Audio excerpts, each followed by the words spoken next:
नीतीश कुमार का खरना का प्रसाद खाने संजय मयूख के यहाँ जाने का मतलब ये है। बहुत नेताओं ने के यहाँ छठ हुआ होगा, मगर वो गए संजय मयूख के यहाँ। अमित शाह के कोर टीम के महत्वपूर्ण सदस्य हैं। बिहार के मामलों में फीडबैक देने का काम भी ये करते हैं। तो गठबंधन तोड़ने के हजार बहाने हैं। नीतीश कुमार भी उसी तरह गोल परिक्रमा कर रहे हैं, जैसे उपेंद्र कुशवाहा गोल परिक्रमा करते हैं। दोनों नेताओं का गोत्र जो है सो एक ही है। नमस्कार, आप लाइव बिहार देख रहे हैं। मैं हूं राजमोहन तिवारी। बिहार की राजनीति में अभी बहुत कुछ देखने को मिल रहा है। कुशवाहा पॉलिटिक्स जोर पकड़ रही है, लेकिन इसके अलावे बिहार की राजनीति में जब मुख्यमंत्री नीतीश कुमार इधर उधर जाते दिखाई दे तो समझिए कि कुछ ना कुछ तो होने वाला है। और यह चर्चा इसलिए भी हो गई क्योंकि बीजेपी नेता के घर पिछले दिन खरना के मौके पर नीतीश कुमार पहुंच गए। वो बीजेपी के नेता हैं संजय मयूख, बिहार विधान परिषद के सदस्य हैं, बीजेपी के राष्ट्रीय प्रवक्ता हैं और सबसे बड़ी बात कि वो गृह मंत्री अमित शाह के बेहद करीबी माने जाते हैं। अब इसी पर बात करेंगे। हमारे साथ वरिष्ठ पत्रकार प्रवीण बागी हैं। भले ही मौका छठ पूजा के अवसर का था, लेकिन नीतीश कुमार जब दाएं बाएं करते हैं तो फिर चर्चाएं शुरू हो जाती हैं। चर्चा का वो मौका देते हैं, इसलिए चर्चा होती है। याद होगा कि पिछले बार वो इसी तरह लालू आवास में चले गए थे छठ का प्रसाद खाने, और उसके बाद राजनीति में उलटफेर हुआ था। इस बार छठ का प्रसाद खाने वो गए संजय मयूख के यहाँ। संजय मयूख से उनकी कोई बहुत गाढ़ी दोस्ती या मित्रता नहीं है, क्योंकि संजय मयूख राजनीति में अभी आए हैं, जबकि नीतीश जी काफ़ी अरसे से राजनीति करते रहे हैं। मगर चूंकि दोनों विधान परिषद में सदस्य हैं तो इस नाते परिचय है, और संजय मयूख विनम्र नेता हैं, तो इसलिए सबके साथ, सभी दलों के नेताओं के साथ उनके अच्छे संबंध हैं। तो इस नाते उन्होंने सभी लोगों को आमंत्रित किया, उसमें मुख्यमंत्री जी को भी आमंत्रित कर लिया। कुछ नेता गए, ज़्यादातर नेता नहीं गए, मगर मुख्यमंत्री का जाना नोटिस के योग्य है, इसलिए कि वो हर बार उनके यहाँ छठ होता है, चैती छठ, और हर कार्यक्रम में वो सभी सदस्यों को विधान परिषद के, क्योंकि ये तीसरा चौथा साल है उनका, तो वो बुलाते रहते हैं नेताओं को। मगर मुख्यमंत्री गए, पहली बार गए, तो इसकी कोई वजह ज़रूर है। वजह जैसा कि प्रशांत किशोर कह रहे हैं कि अभी नीतीश एक बार फिर भाजपा के साथ जाएंगे। अच्छा। वो बार बार ये बात दोहरा रहे हैं। तो इसको इससे अगर जोड़ दिया जाए, नीतीश कुमार के संजय मयूख के यहाँ जाने से और प्रशांत किशोर के बयान के बीच क्या कोई संबंध है? अगर संबंध जोड़ा जाए तो बात साफ निकलती है कि प्रशांत किशोर जो कह रहे हैं उस बात में कुछ दम है, क्योंकि नीतीश कुमार बहुत कैलकुलेटिव आदमी हैं। वो एक एक कदम, एक एक चाल, एक एक आना जाना, इसका बड़ा गणित गुणा भाग करके तय करते हैं। तो वो गणित कह रहा है, यही इशारा यही कर रहा है कि नीतीश कुमार जी, क्योंकि छठ का खरना का प्रसाद तो बहुत नेताओं ने के यहाँ छठ हुआ होगा, मगर वो गए संजय मयूख के यहाँ। संजय मयूख के यहाँ जाने का महत्व इसलिए है कि संजय मयूख अमित शाह के कोर टीम के महत्वपूर्ण सदस्य हैं, और अमित शाह इन पर बहुत भरोसा भी करते हैं। बिहार के मामलों में फीडबैक देने का काम भी ये करते हैं। तो इसलिए उनका जाना कई मायनों में महत्वपूर्ण हो गया कि क्या नीतीश कुमार संजय मयूख के जरिए अमित शाह तक कोई संदेशा पहुंचाना चाहते हैं, अपने संबंधों की डोर वहां तक ले जाना चाहते हैं। क्योंकि अमित शाह ने ही बिहार में आकर के घोषणा की कि नीतीश जी के लिए अब हमारे दरवाजे सदा के लिए बंद हो गए, और अमित शाह ने जो कह दिया तो वो समझिए कि नरेंद्र मोदी ने कहा।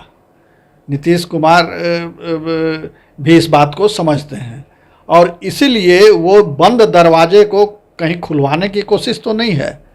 मेरे पास इसकी सूचना नहीं है, मगर जो दृश्य उभर रहा है उसमें लगता यही है, इस बात के पर्याप्त गुंजाइश है कि नीतीश कुमार का खरना का प्रसाद खाने संजय मयूख के यहाँ जाने का मतलब ये है कि शायद वो भाजपा की बंद डोर को खुलवाना चाहते इसके हैं। पीछे और भी कई तरह की चर्चाएं चल रही हैं। एक तो जो तेजस्वी यादव का मैटर है अभी पूछताछ वाला, नीतीश कुमार ने उस पर भी चुप्पी साध ली है। राहुल गांधी वाला मैटर हुआ, पूरा विपक्ष कितना हल्ला कर रहा है, लेकिन नीतीश कुमार ने इस पर भी चुप्पी साध ली है। तो जब नीतीश कुमार चुप्पी साध ले और इस प्रकार से दाएं बाएं करें, तो पुराने जो इतिहास रहे हैं उनके, वो ऐसा लगता है कि फिर कुछ ना कुछ तो वो करने वाले हैं। कहा जाता है कि इतिहास अपने को दोहराता है, तो इन तमाम घटनाओं को जोड़ दीजिए जिसका उल्लेख आपने किया, उन सभी को जोड़ दीजिए तो तस्वीर बिल्कुल साफ उभर आती है कि नीतीश कुमार दरवाजे पर दस्तक दे रहे हैं संजय मयूख के माध्यम से, भाजपा के दरवाजे पर, अमित शाह के दरवाजे पर, नरेंद्र मोदी के दरवाजे आखिर पर। इसके पीछे अब सवाल उठेगा कारण क्या है, क्योंकि नीतीश कुमार अभी हाल ही में तो उन्होंने बीजेपी का साथ छोड़ा, देश की राजनीति में जाना चाह रहे थे, पूर्णिया में इतनी बड़ी रैली कर दी, विपक्ष की एकता दिखा दी और बीजेपी को लगातार निशाने पर ले रहे थे। तो आखिर ऐसा क्या हो गया कि फिर आरजेडी का साथ छोड़कर बीजेपी के साथ जाने की उनके सामने चुनौती सा खड़ी हो गई? इसके लिए एक उदाहरण मैं देना चाहूँगा। आप उपेंद्र कुशवाहा को लीजिए। उपेंद्र कुशवाहा बहुत कंफर्टेबल थे, एनडीए के साथ मंत्रिमंडल में थे, केंद्रीय मंत्रिमंडल में थे, मंत्री थे, राज चला रहे थे, मगर अचानक छोड़ छाड़ करके और अलग चले आए, अलग पार्टी बना ली। फिर घूमते घामते चले गए जदयू में, जहाँ से वो छोड़ के पहले 2 बार आ चुके थे, और फिर वहीं चले गए, और चले गए तो वहाँ भी नहीं टिके और फिर निकल आए और फिर अब अलग पार्टी बना लिए, और फिर वो जो रास्ता उनका जा रहा है वो फिर बीजेपी के दायरे में जा रहा है। तो नीतीश कुमार भी उसी तरह गोल परिक्रमा कर रहे हैं, जैसे उपेंद्र कुशवाहा गोल परिक्रमा करते हैं। इस मामले में दोनों नेताओं का गोत्र जो है सो एक ही है, क्योंकि वो भी परिक्रमा करके ऐसे घूम के फिर उसी जगह पहुंच जाते हैं जहां से चले थे। नीतीश कुमार भी परिक्रमा करके फिर उसी जगह पहुंच जाते हैं जहां से वो चले थे। तो इन सभी बातों को एक साथ मिलाने पर ये होता है, निष्कर्ष जो निकल के आ रहा है वो ये कि फिर बीजेपी की ओर इनके कदम बढ़ रहे हैं, और जो ख्वाब लेकर के वो बीजेपी से अलग हुए थे, जो सपना उन्होंने देखा था कि अभी अनुकूल मौका है और नीतीश कुमार की इमेज है, इससे कोई इनकार नहीं करेगा कि पूरे देश में इमेज है, लंबे समय तक मुख्यमंत्री की कुर्सी सुशोभित करने वाले नेताओं में उनका नाम है, और एक स्वच्छ छवि है, भ्रष्टाचार का कोई बड़ा गंभीर आरोप उन पर नहीं है, छोटा आरोप भी नहीं है, और सभी नेताओं के साथ अच्छे संबंध हैं। ये बात तो बिल्कुल उनके पक्ष में है, और यही उनके सलाहकारों ने उनको बता दिया कि अभी आपके लिए फील्ड अनुकूल है, बस किक लगाने की देर है। और वही किक लगाने के लिए उन्होंने भाजपा का साथ छोड़ा, मगर अचानक फील्ड में कई खिलाड़ी उतर आए। जब नीतीश कुमार जी फील्ड में आए तो देखा कि कई खिलाड़ी और खड़े हुए वहाँ उन्हीं के जैसे। तो उन्होंने देखा कि ये तो रास्ता आसान नहीं है, यहाँ गोल होना, बॉल इधर से उधर भटकती रहेगी और गोल तक पहुँचेगी नहीं। तो इसलिए लगता है कि अब फिर उन्होंने पुनर्आंकलन किया होगा, और फिर अब अपने कदम पीछे उन्होंने खींचे और एक बार फिर से उसी पुराने रास्ते पर लौटने की प्रक्रिया में है। हो सकता है कि ये माने आकलन गलत हो, मगर दिख तो यही रहा है अभी। हो सकता है कि वो ना भी जाएं, मगर अभी जो परिस्थितियां दिख रही हैं और जो गतिविधियां हो रही हैं, नीतीश कुमार जिस तरह से एक्ट कर रहे हैं, उससे ये लग रहा है कि वो भाजपा के प्रति मुलायम हुए हैं, थोड़े सॉफ्ट हुए हैं। उनके पहले के बयानों में और अब के बयानों में वो तुर्की, वो तलखी, वो तेजी नहीं है। तो इसका मतलब ये है कि वो थोड़े संबंध सुधारने की प्रक्रिया में है। जैसा आपने कहा कि अब पीएम मटेरियल वाली छवि शायद वो भी अब मान गए कि उनके लिए नहीं है, लेकिन इसके अलावा भी कई तरह की बात निकलकर सामने आएगी कि नीतीश कुमार को भी क्या ये भी एहसास हो गया कि एक तो उपेंद्र कुशवाहा ऐसे ही अलग हो गए तो लौकुश टूटने का एक तो उनके सामने चुनौती खड़ा है। इसके अलावा पार्टी में बगावत की भी खबरें निकलकर सामने आ रही है कि बहुत जल्द भगदड़ मचने वाला है। आरजेडी के साथ उनका जो कॉम्बिनेशन है वो सूट नहीं करता है, जिस छवि का विरोध किया उसी छवि के साथ है। जो उनका कोर वोट बैंक है वो भी उनका साथ छोड़ रहा है। तो क्या पार्टी को बचाने की, अपनी राजनीति बचाने की अब कोशिश वो करते दिखाई दे रहे हैं? बिल्कुल, ये बिल्कुल सही आपने कहा। और देखिए, ये बेमेल गठबंधन है, शुरू से ये बेमेल गठबंधन है, क्योंकि समता पार्टी जो मूल पार्टी थी नीतीश जी की, उसका गठन ही राजद के खिलाफ हुआ था, लालू परिवार के खिलाफ हुआ था।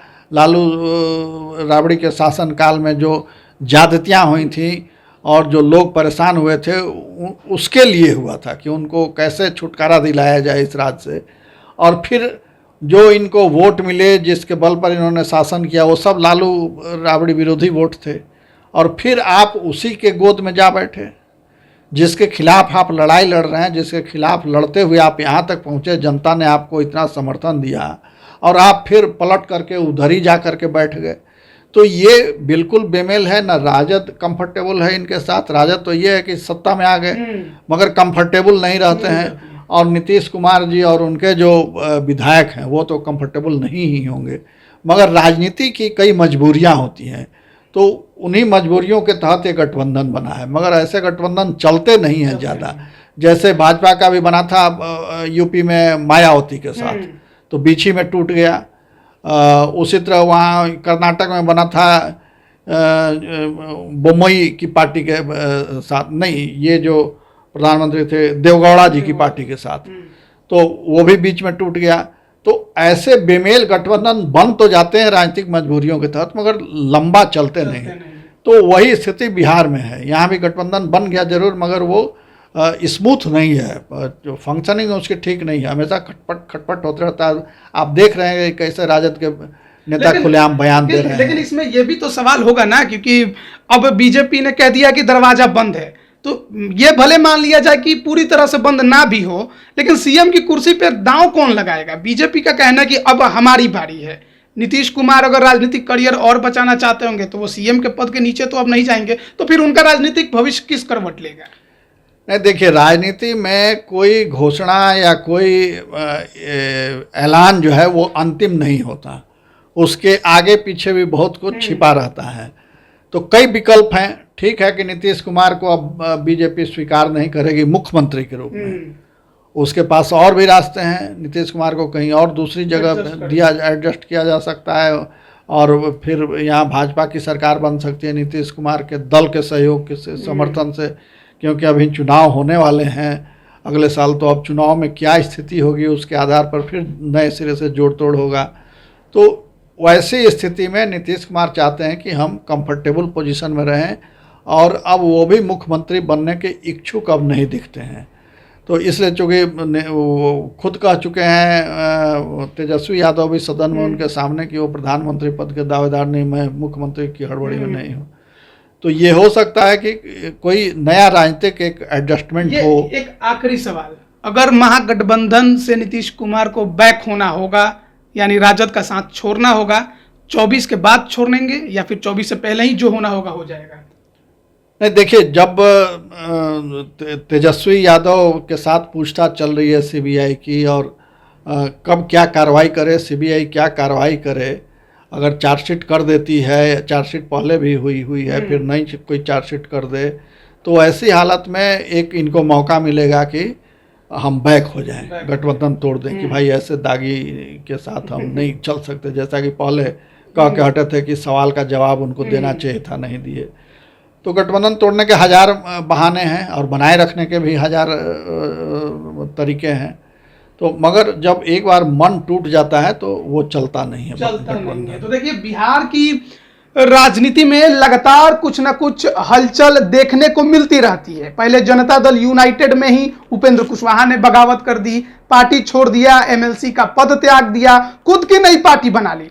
उसके बाद अब जिस प्रकार से नीतीश कुमार अचानक से अमित शाह के बेहद करीबी बिहार विधान परिषद के सदस्य और बीजेपी के राष्ट्रीय प्रवक्ता संजय मयूख के घर पहुंच गए, वहां पर खरना का प्रसाद खाया, अचानक से पहुंचे, पहली बार उनके घर पहुंचे। तो ऐसे में अब फिर से कयास लगने लगे हैं कि क्या मुख्यमंत्री नीतीश कुमार का मन फिर से डोल रहा है, क्या फिर से महागठबंधन छोड़ बीजेपी के साथ आएंगे। कयासों के बाजार अब बहुत ज्यादा गर्म हो गए हैं, क्योंकि नीतीश कुमार कभी भी अगर इस तरह के कदम उठाते हैं तो उसके बाद उनकी एक बड़ी राजनीतिक चाल भी नजर आती है। क्या वो फिर से दोहराई जाएगी, यही हर कोई देखना चाहता है और इसी का इंतजार कर रहा है कि क्या होने वाला है। बने रहिए लाइव बिहार के साथ। आप सभी का बहुत बहुत धन्यवाद। लाइव बिहार यूट्यूब पर सब्सक्राइब और फेसबुक पर लाइक जरूर करें।